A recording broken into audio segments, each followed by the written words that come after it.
L'accident est survenu un peu plus tôt ce matin. Allons retrouver Sonia qui est avec nous. Sonia, très grave accident. D'ailleurs, on craint toujours pour la vie d'un homme actuellement. Oh oui, l'homme se trouve toujours dans un état grave entre la vie et la mort, un homme d'une vingtaine d'années. On ne peut pas s'approcher des lieux de l'accident pour le moment parce qu'on attend toujours les enquêteurs, mais je vous laisse voir ce qui reste du véhicule. On peut très bien comprendre que la collision, ça a frappé très, très fort hier. Je vous rappelle, c'est plutôt la nuit dernière, vers 3 heures du matin.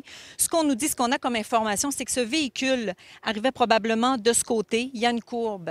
À la sortie de la courbe, le conducteur aurait perdu le contrôle de sa voiture et il est allé heurter le lampadaire qui est toujours couché au sol d'ailleurs et qui se trouve juste à côté du véhicule de police. Alors, l'impact a été d'une très grande force.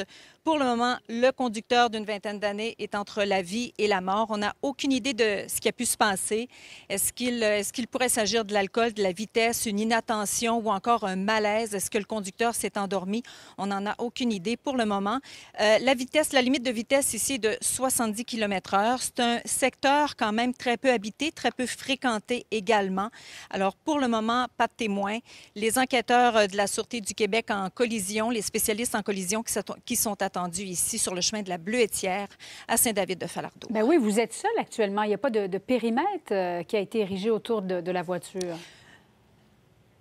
Pas de périmètre, mais on nous demande, ça circule toujours d'ailleurs, mais on nous demande de ne pas s'approcher parce qu'il y a des débris un peu partout sur la route. On voit un homme au loin. Il y a quelques résidences, là, mais c'est quand même très peu fréquenté. C'est au nord de Saguenay, si vous voulez, même dépasser la limite, la municipalité, le village comme tel de Saint-David-de-Falardeau. Merci beaucoup, Sonia.